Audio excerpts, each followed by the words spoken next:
Good evening and welcome to State of Business on Art Television. I am Tamiru Nimsa. Let's have a look at the headlines. Colombo Port becomes the world's fastest growing port, government says. Sri Lankan gem and jewellery shines in Singapore. News in detail. Secretary to the Ministry of Ports, Naval and Aviation, KDS Ruwanchandra, announced that a leading research publication in the shipping industry, Alpha Liner, has recognized Colombo Port as the world's fastest growing port in the first quarter of 2024. He revealed that Colombo Port boasts an impressive operational performance and a growth rate of 23.6%. The Secretary to the Ministry of Ports, Naval and Aviation said this at a press briefing held at the Presidential Media Center recently. Secretary Ruwanchandra highlighted that the Colombo Port generated an income of $50 million in the first quarter of 2024, despite facing challenges by trade union actions. He elaborated on the significant strides made in the port's operational performance and the substantial contributions of all four terminals, with ongoing efforts to enhance their capacities. Additionally, development work at the Eastern Terminal and Northern Port is underway, along with projects at Trincomalee, Galle and Kankasanturi ports. The passenger ferry service from India now operates every Friday using the newly constructed terminal building at the Kankasanturi port. Speaking at the press conference, Chairman of Airport and Aviation Services Limited, Atula Galkatia, reported a 25% improvement in airline operations compared to 2023, with significant increases in both passenger and cargo services. The chairman revealed that by July, there have been 4.3 million international passenger movements, with expectations to reach around 9 million by the end of the year, reflecting over 26% growth compared to last year. AASL chairman said that international air traffic increased by 24.5% by June 2024 compared to June 2023, while air cargo movement rose by 28.96% in the same period. Chairman Galkati emphasized plans to establish 30 more counters, construct 4 e-gates and resume construction on the proposed second terminal at the Bandaranaike International Airport. He said that with the conclusion of negotiations with JICA soon, the construction process will begin by mid-next year and completed by the end of 2028 to accommodate about 9 million more passengers. He further addressed the resolution of salary issues leading to the resignation of air traffic controllers and the government's efforts to recruit and train new controllers.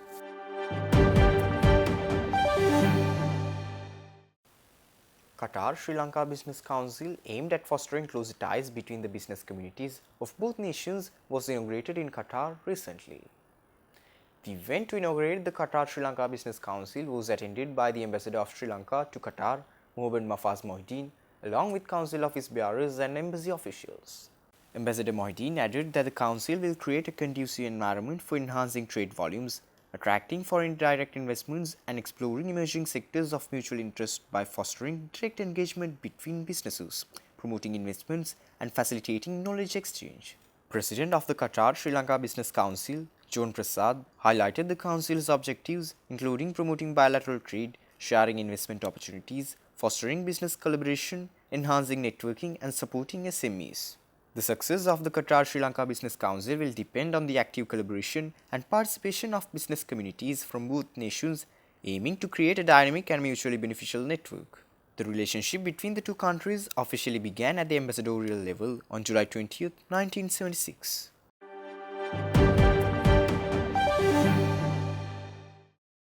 Stay tuned. We will return after the short commercial break.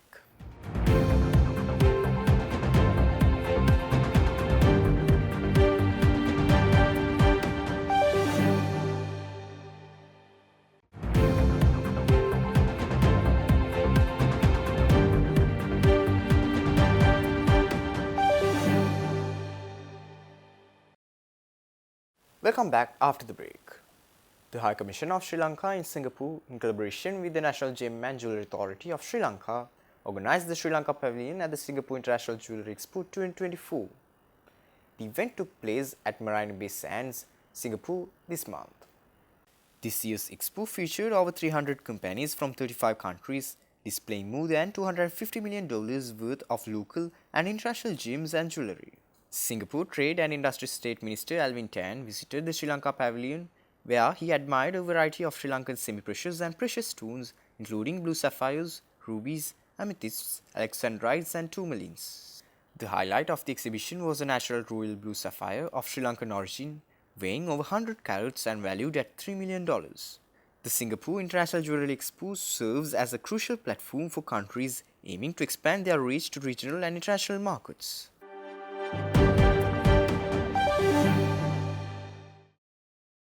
The neighbouring countries' Economic Development Cooperation Agency of Thailand and Sri Lanka's Finance Ministry signed a record of discussion to launch a capacity building program for officials of the upcoming Public Debt Management Office. Under this agreement, NEDA will fund the training of 20 to 25 Sri Lankan officials in Thailand this October. The agreement was signed following an invitation from the Department of External Resources of the Finance Ministry in Colombo recently. The signing ceremony in Colombo was also attended by Paitun Mahapanapun, the ambassador of Thailand to Sri Lanka.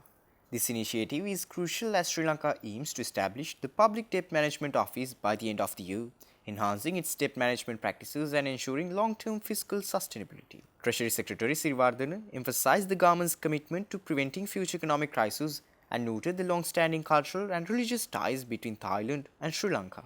NEDA President Perames Wuttironetirax commended the progress made by the Sri Lankan government and affirmed NEDA's readiness to share its expertise in public debt management.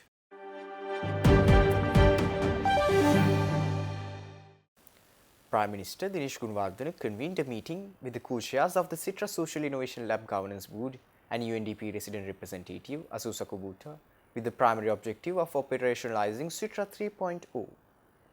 They were joined by State Minister of Finance Shehan Simsingh, State Minister of Technology Kanaka Herath and representatives from the Education, Finance and Planning, Public Administration and Technology Ministries. Following an independent review in 2023, it was agreed that during the next 5 years of transition towards becoming a public sector innovation lab, Citra will continue to be anchored at the Prime Minister's office. Citra will work closely with 4 lead ministries: Education, Finance and Planning, Public Administration and Technology Ministries. The lab will focus on 3 main work streams: systems transformation, public sector innovation and policy coherence. It will operate through 4 key enablers: digital, data, innovation and service design. Established in 2018 through a cabinet memo, Citra Lab is a joint initiative between the Government of Sri Lanka and UNDP.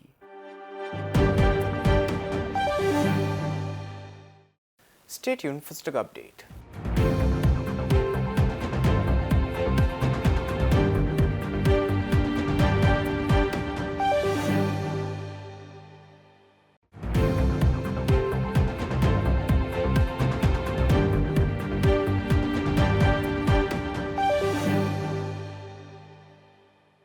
Trading at Colombo Stock Exchange in around negative notes today.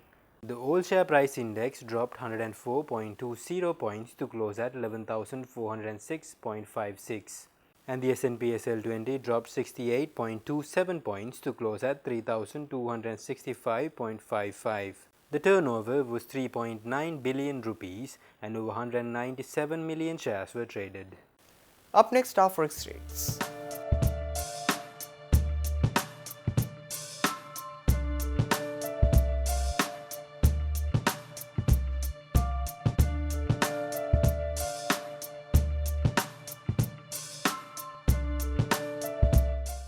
That's all our news for today. For this and more, subscribe to our channel on YouTube and follow us on Facebook. Take care and good night.